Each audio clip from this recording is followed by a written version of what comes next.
grande perdedora nessa história é a Dilma, né? Cai 27 pontos a avaliação do governo dela de ótimo ou bom. E cai junto com todos os representantes do Poder Executivo.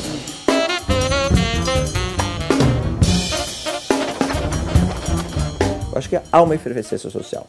Ora, precisamos decifrar o significado dela, né? Precisamos entender. Hoje é possível comprar um drone com cerca de $400. Então você não tem uma regulação sobre o uso civil de drones. Drone tem capacidade de entrar dentro de um apartamento no andar que você quiser.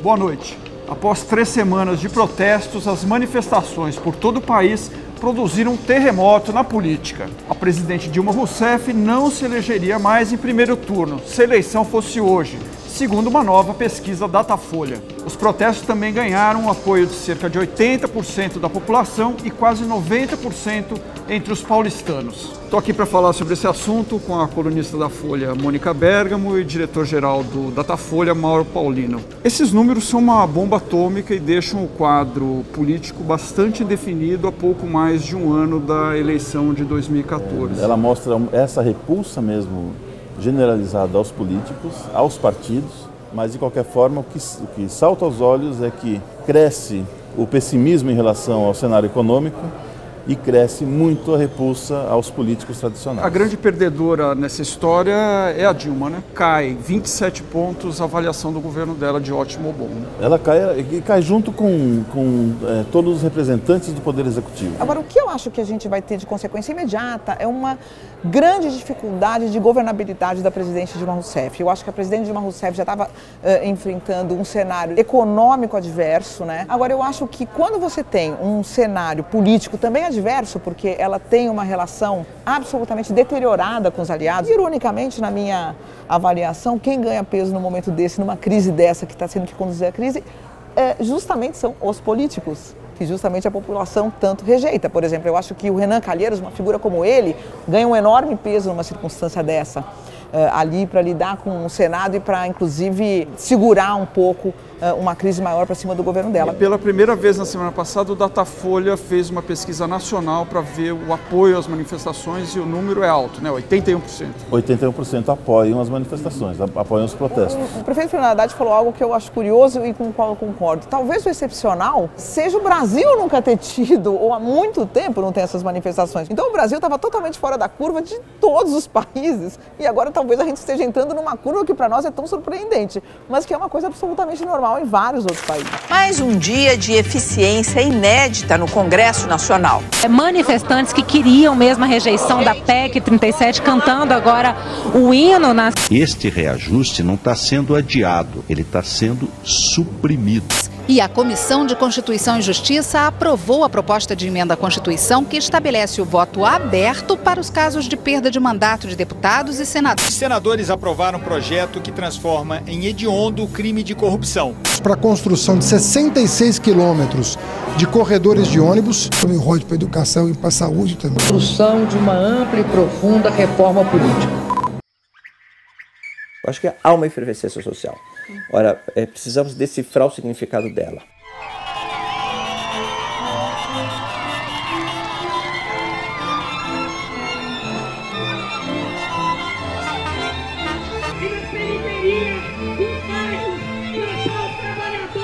E nós estamos aqui por causa de moradia, saúde e educação. E hoje a gente está aqui pedindo o arquivamento do projeto Cura Gay e também a saída do Marcos Feliciano, hoje da presidência dessa comissão. Toda forma de amor cabe na República.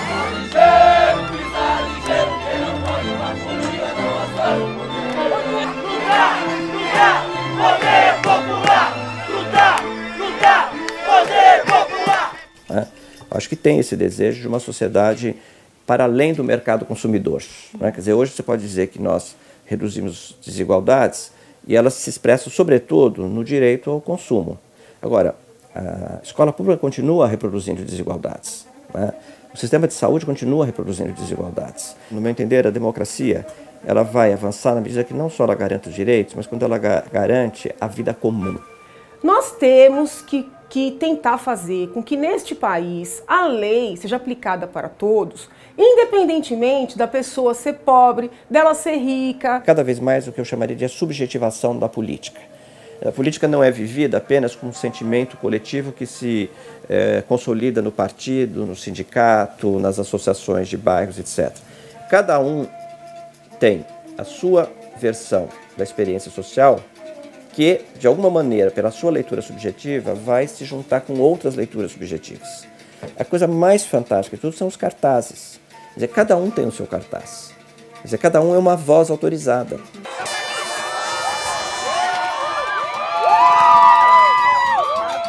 A FIFA diz que, na verdade, ela põe dinheiro no Mundial, né? De fato, ela gasta um bom dinheiro com a organização do Mundial, mas é óbvio que eles lucram muito mais do que gastam, né? Você tem direitos de transmissão de imagem de futebol para o mundo todo. Você tem patrocinadores. A FIFA não pode falar que gasta mais do que recebe.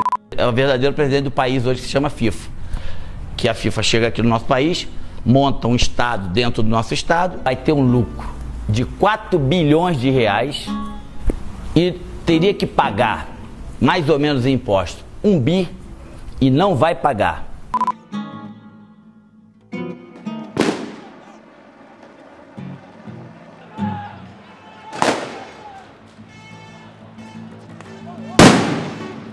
Se você fecha a cidade, não deixa a pessoa trabalhar, não deixa a pessoa ir para o médico, coloca fogo na porta da pessoa, perde a legitimidade. Eu não gosto da palavra baderna, eu acho a palavra baderna muito pré-64, sabe? Aquela ideia, voltar à ordem. Até mais ou menos os anos 70, havia uma tolerância, uma certa legitimação da violência, porque ela estava ligada ou com a direita, que tentava, de alguma maneira, deter os movimentos revolucionários, mas também ela estava ligada com o movimento operário, nas suas lutas por expandir as suas reivindicações, estava inteiramente ligada com as lutas anticoloniais.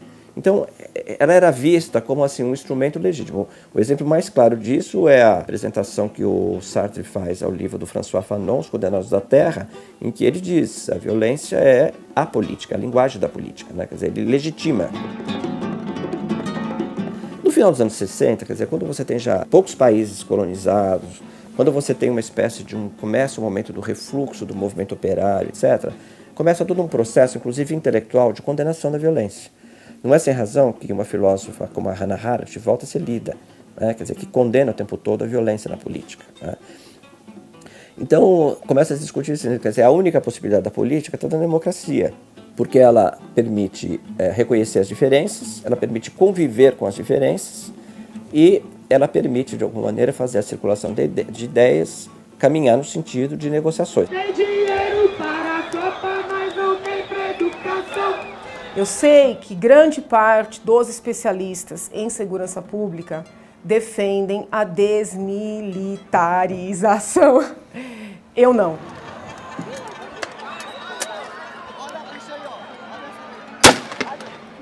Porque o militar, ele morre pela pátria. Isso faz parte do treinamento dele. Porque a polícia militar desse país é uma excrescência da ditadura. Porque não há nenhum outro país do mundo que tenha uma polícia militar. Isso significa o quê? Que o sujeito ele é formado da mesma maneira como um militar é formado para lutar contra o inimigo externo. Só que quem é o inimigo externo da polícia? Uma direção que as coisas vão dar, você não sabe o desdobramento futuro, né? Que pode ser muito bom do ponto de vista do fortalecimento da crença nos valores democráticos, né? Mas pode ser ruim se você começar a dar, vamos dizer, força para essas manifestações que querem a volta dos regimes autoritários, que acham que no passado se vivia melhor do que no presente, que a democracia é um engano, né? Então tudo isso se torna realmente um espaço muito, vamos dizer assim, muito vulnerável.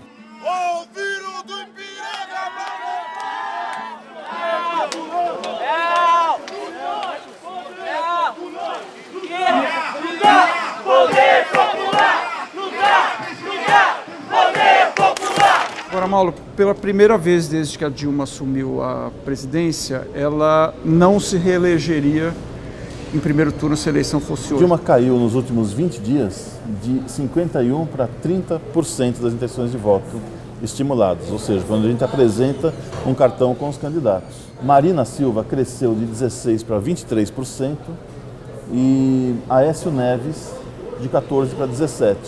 Mas o mais importante é que cresceu muito a taxa dos eleitores sem candidato, tanto na pesquisa espontânea quanto nessa pesquisa estimulada. Nesse momento, a taxa dos que votam em branco ou nulo cresceu de 7% para 16%. O Datafolha feriu também um cenário com o presidente do STF, Joaquim Barbosa. Ele aumentou bastante as intenções de voto, embora ele venha declarando que não é candidato. Joaquim Barbosa dobrou a sua intenção de voto. Ele passou de 8 para 15 pontos, praticamente dobrou.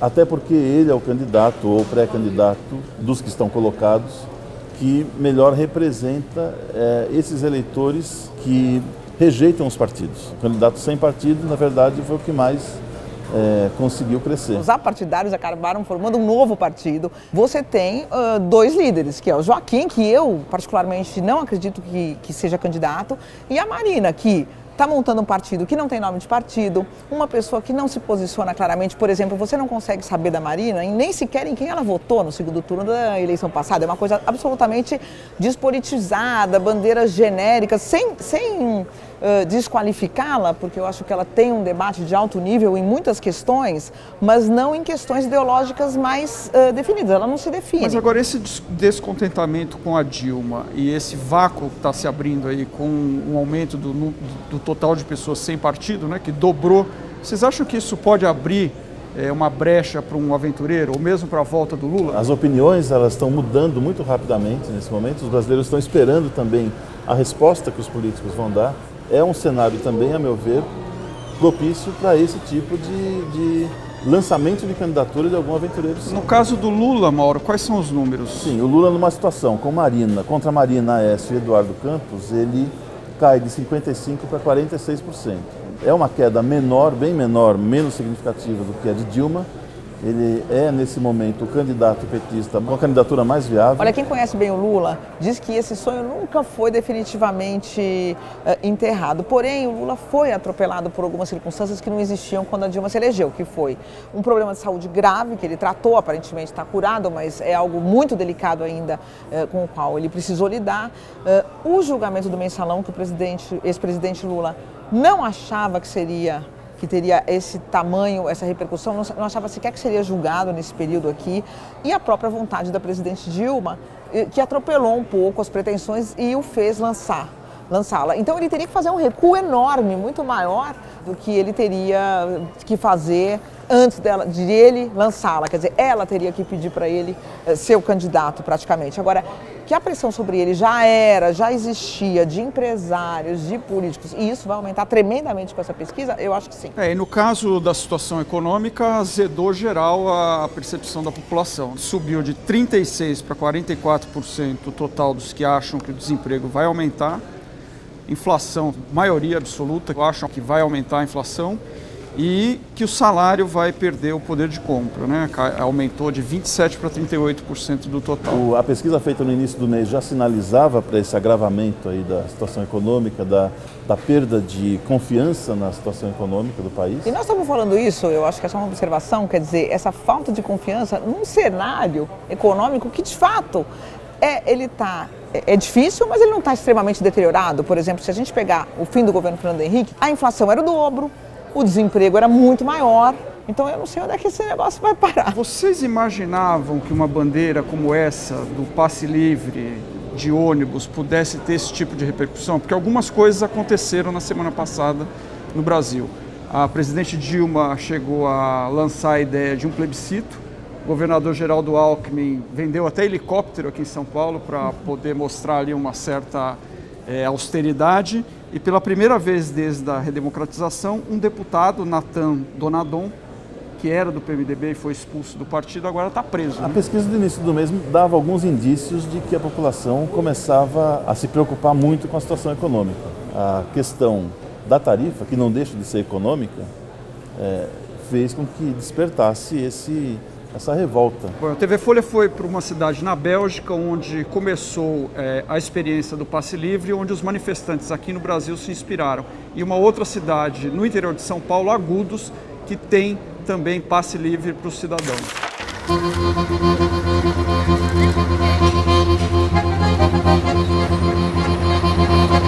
A cidade belga, que inspirou movimentos pelo passe livre em todo o mundo, vai voltar a cobrar passagem nos ônibus. O TV Folha veio a Hasselt, que fica a cerca de 80 quilômetros de Bruxelas.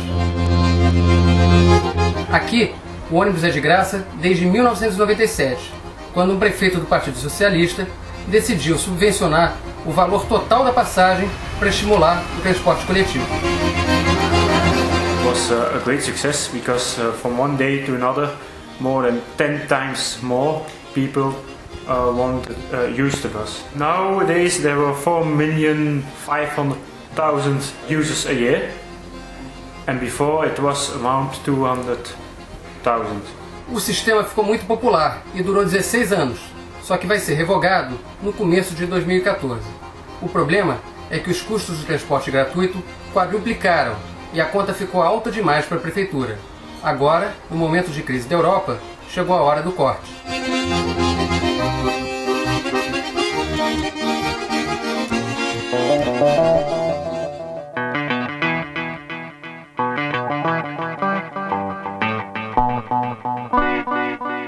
A tarifa zero aqui em Agudos foi implantada em 2003. O serviço foi implantado através de contenção de despesas como telefone, por exemplo, combustíveis, redução drástica do número de cargos de confiança. Nós começamos com 8 ônibus, hoje são 16 ônibus que atendem a população, em 4 linhas, a cada 1 hora tem um ônibus. O tempo de espera é razoável, só acho que ele deveria colocar mais ônibus nos horários escolar. Funciona das 5h30 da manhã até as 11h30 da noite. São cerca de 9.000 passageiros por dia. Se a gente não tiver isso aqui, a gente vai fazer o quê? Vai ir de a pé?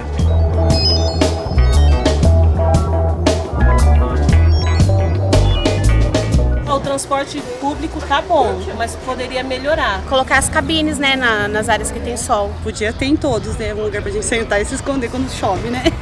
E também a questão do vandalismo, porque é demais aqui. Eu acho que cada pessoa devia contribuir com tanto. Com essa cobrança, a pessoa que entra para badernar no ônibus não iria fazer isso. Em 2003, o cidadão pagava R$ 1,50 na passagem. Isso pesa no bolso, sabia? Em Agudos, a média de pessoas por família é de 4 pessoas. No mês, a conta chega a R$ 360. Dá para estar pagando um balé para ela.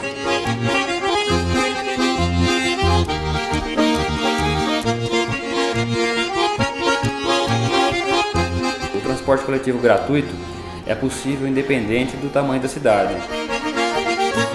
O fracasso de Hasselt também não quer dizer que a experiência do transporte gratuito tenha acabado na Europa. Tallinn, a capital da Estônia, acaba de adotar o mesmo sistema no começo desse ano. We had the free public transport system for 15 years, more than 15 years, and it was a great success in Hasselt. And I thought before Tallinn, the free public transport system, I thought it was only possible in smaller cities because they have a lot less bus users, so the ticket price is not so high.